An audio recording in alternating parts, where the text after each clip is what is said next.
Madame la Présidente, chers collègues, Monsieur le Premier ministre, les victoires idéologiques du Rassemblement national se suivent et se ressemblent. Face à la mobilisation courageuse des agriculteurs, vous avez dû renier vos programmes d'écologie punitive, votre obsession sadique pour les normes abusives et votre soutien aveugle au libre-échange. Vous abandonnez en parole les marqueurs du macronisme arrogant qui ruine la France depuis 2017. Mais les Français verront vite que vous restez la courroie de transmission servile de la Commission européenne. Monsieur Attal, avec vous à Matignon, nos victoires idéologiques s'accélèrent. Ce ne sont plus seulement nos constats et nos diagnostics qui s'imposent à vous, mais désormais nos valeurs et nos solutions. Le précédent plus jeune Premier ministre de la France, Laurent Fabius, avait dit à haute voix que le Rassemblement national posait les bonnes questions. Vous voilà, monsieur Attal, nouveau Benjamin de Matignon, à reconnaître que les réponses du Rassemblement national sont tout aussi excellentes. Hélas, nous le verrons, monsieur le Premier ministre, tous vos actes contredisent et contrediront vos paroles. Pour fuir vos responsabilités et vos échecs après 7 années au pouvoir, vous pensez pouvoir éviter de dissoudre l'Assemblée nationale en dissolvant le macronisme. Qui eût cru, monsieur Attal, que vous aviez l'âme d'un kamikaze, ces soldats d'une caste nihiliste qui étaient envoyés à la mort alors qu'elle se savait déjà perdue.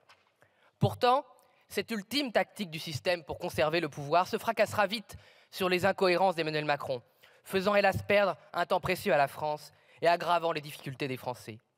Les reniements idéologiques qu'a acté votre catalogue de politique générale constituent autant de débâcles idéologiques pour la Macronie, de défaites en race campagne européenne pour les bureaucrates de Bruxelles et d'humiliation pour tous les lâches qui se sont repus de la haine de la France depuis trop d'années.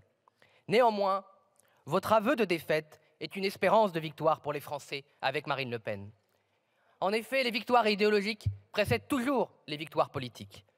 Vous nous avez d'abord donné raison, monsieur le Premier ministre, sur la réindustrialisation que vous êtes incapable de mener, puis sur le nucléaire, dont vous proclamez le champion, après avoir défendu avec la même vigueur la fermeture de Fessenheim et le sabotage de toute la filière. Comme ministre des Comptes publics, vous avez repris nos mots sur le pillage des classes moyennes, avant de les frapper du plus fort taux de prélèvement obligatoire de la Ve République. Vous n'avez pas non plus eu de mots assez forts pour nous rejoindre sur la dérive des comptes publics. Pourtant, le seul budget que vous avez porté et construit a créé le plus fort déficit budgétaire hors Covid, 170 milliards d'euros, tout en accumulant la dette de M. Macron à 900 milliards d'euros. En 7 ans au pouvoir, vous avez accumulé autant de dettes que tous les présidents de la République entre 1958 et 2001. Comme ministre de l'Éducation nationale, M. Attal, vous vous êtes surpassé. Vous nous avez offert un triomphe intellectuel sur l'école, le besoin d'autorité et les vertus des valeurs républicaines, au premier rang desquelles la laïcité et le combat contre l'islamisme. Certes, toutes vos postures ne servaient qu'à vous attirer les bonnes grâces de l'opinion publique. Mais l'humiliation idéologique que la Macronie s'est infligée à elle-même est savoureuse. Vous voilà, monsieur le ministre, à expérimenter en 2024 l'uniforme à l'école dans plusieurs territoires français, vous qui, le 12 janvier 2023, rejetiez main dans la main avec la NUPES la même proposition de loi du Rassemblement national.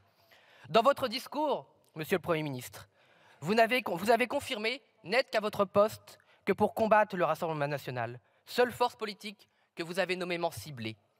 Vous aurez donc le sombre destin de tous ceux qui cherchent à prendre les Français pour des imbéciles. Présenté comme l'arme redoutable téléguidée par Emmanuel Macron contre Marine Le Pen, le missile Darmanin s'est craché sur l'Élysée, emportant dans son souffle le pseudo-barrage républicain et toute sa cohorte de socialistes défroqués rassemblés autour d'Elisabeth Borne, acculés à avouer un matin auprès de ses confesseurs de France Inter que oui, la préférence nationale existait déjà pour le RSA. 50 ans de mensonges évanouis en quelques jours. Non seulement, monsieur le Premier ministre, la priorité nationale n'a jamais rien eu d'infamant, mais elle constitue tout simplement le socle de toute république sociale, viable, juste et humaniste. Il suffisait d'écouter à ce titre Jean-Jacques Rousseau. Comment les peuples aimeraient-ils la patrie si elle n'est rien de plus pour eux que pour les étrangers? Non content d'avoir démontré que le programme du Rassemblement national était le seul à pouvoir réguler l'immigration et que le barrage républicain n'était qu'une escroquerie, vous avez aussi donné raison à Marine Le Pen sur la nécessité de réaffirmer la souveraineté populaire pour que les paroles politiques soient enfin suivies des faits.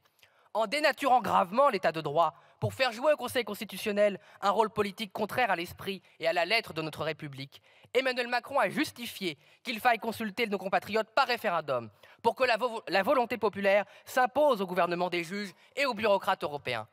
Un adage simple que nous appliquerons: la séparation des pouvoirs de Montesquieu, qui fait du juge la bouche de la loi, loi dont le gaullisme de la Ve République établit que son meilleur juge, sinon le seul suprême, est le peuple. Finalement, Monsieur le Premier ministre, votre discours montre qu'après 7 années d'échec, le macronisme est devenu l'hommage de vos vices à nos vertus. Votre vice, c'est de casser. Notre vertu, ce sera de réparer. Vous cassez, nous réparons, car vous êtes incapable d'appliquer au macronisme ce que vous exigez de notre jeunesse. Vous avez cassé notre hôpital public, nous le réparerons. Vous avez cassé l'école du mérite, nous la réparerons. Vous avez cassé notre filière nucléaire, nous la réparerons. Vous avez cassé l'assimilation républicaine, nous la réparerons. Vous avez cassé nos frontières, nous les réparerons. Vous avez cassé la politique nataliste du CNR, nous la réparerons. Vous avez cassé la justice fiscale, nous la réparerons. Vous avez cassé la politique du logement, nous la réparerons. Vous avez cassé notre agriculture, nous la réparerons. Vous avez cassé notre identité, nous la réparerons. Vous avez cassé notre ruralité, nous la réparerons.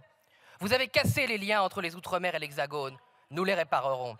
Vous avez cassé le rêve d'une Europe des peuples, nous la réparerons. Bref, vous avez cassé la France, Marine Le Pen la réparera avec tous les Français. Car notre vertu, chers collègues, c'est le patriotisme. Votre vice, c'est le brouhaha, visiblement, mais c'est surtout le mensonge. Dans votre discours, vous avez raillé, Monsieur le Premier ministre, que nous soyons des Cassandres. Mais Monsieur Attal, ignorez-vous que Cassandre avait raison et qu'elle seule aurait pu sauver sa patrie de la destruction si on l'avait écoutée.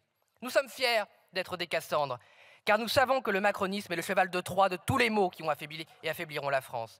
Le mondialisme, le communautarisme, le nihilisme. Forgé pour tromper les Français, le macronisme n'a été et restera une tentative désespérée du système d'unir le pire de la droite et le pire de la gauche pour se maintenir au pouvoir. Ce faisant, vous êtes, sans le savoir, le talon d'Achille d'une oligarchie qui n'aura bientôt plus d'emprise sur la France. Quand je contemple la débâcle politique de la Macronie et le mal que vous avez fait à la France, je ne peux que penser aux mots de Philippe Séguin lors de son dernier grand discours de campagne politique. La bonne conscience de gauche allait se lever dans l'argent, et la gauche et la bonne conscience de la gauche allaient tellement aimer cet argent. Quelle prescience! Alors que les idéaux de la gauche promettaient d'aller à l'assaut du mur de l'argent, elle en est devenue le ciment idéologique, trouvant dans quelques idiots utiles de la droite des supplétifs dans sa tâche.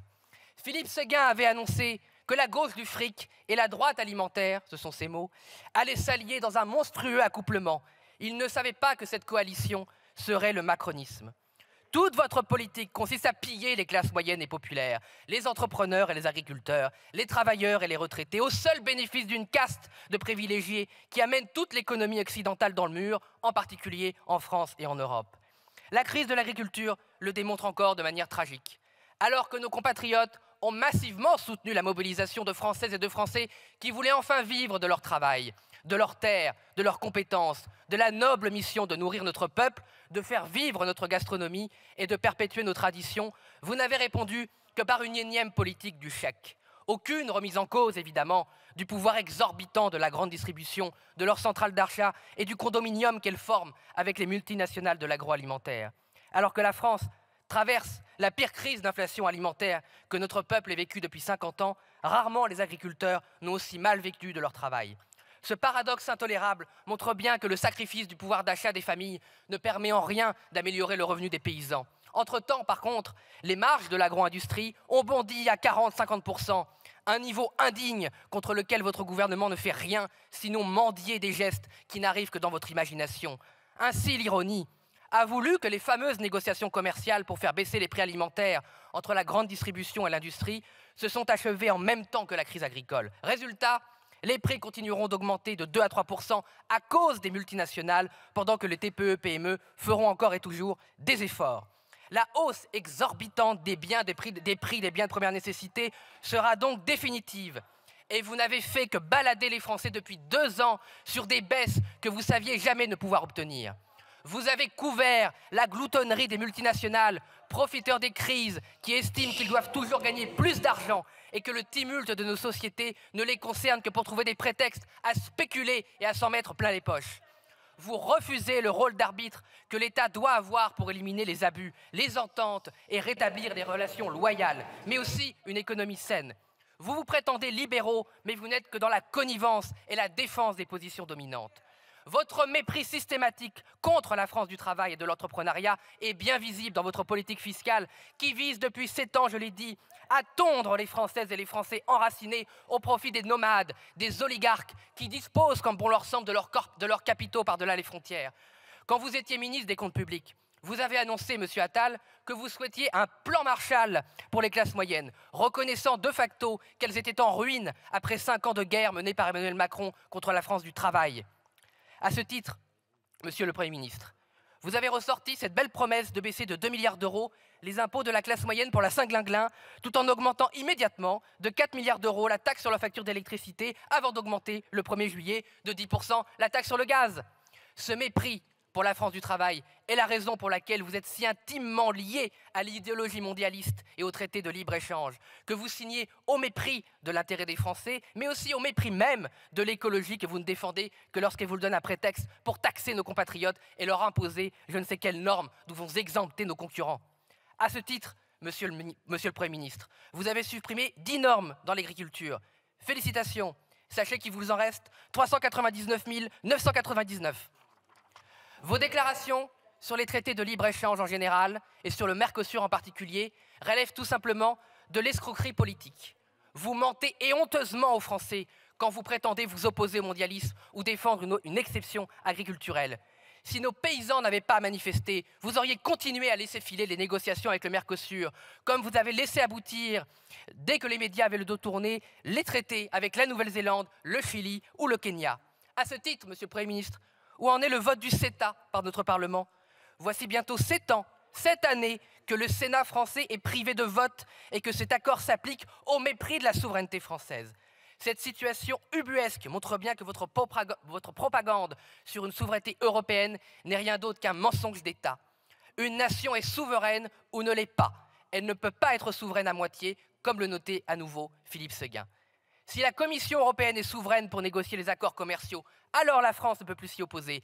Et si la France a le droit souverain de s'y opposer, alors la Commission européenne ne serait plus souveraine. Monsieur le Premier ministre, la dernière fois que je vous avais interpellé depuis cette tribune, je vous avais comparé à Bonaparte, quand Pie VII le qualifiait de tragédien et de comédien.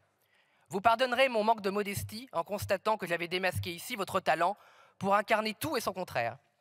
Votre carrière est comme celle d'Emmanuel Macron, une véritable pyramide de Ponzi, une manipulation qui consiste à convaincre un maximum de gens de vous accorder leur confiance avant que d'aucuns réalisent que vous ne savez absolument pas où vous les menez.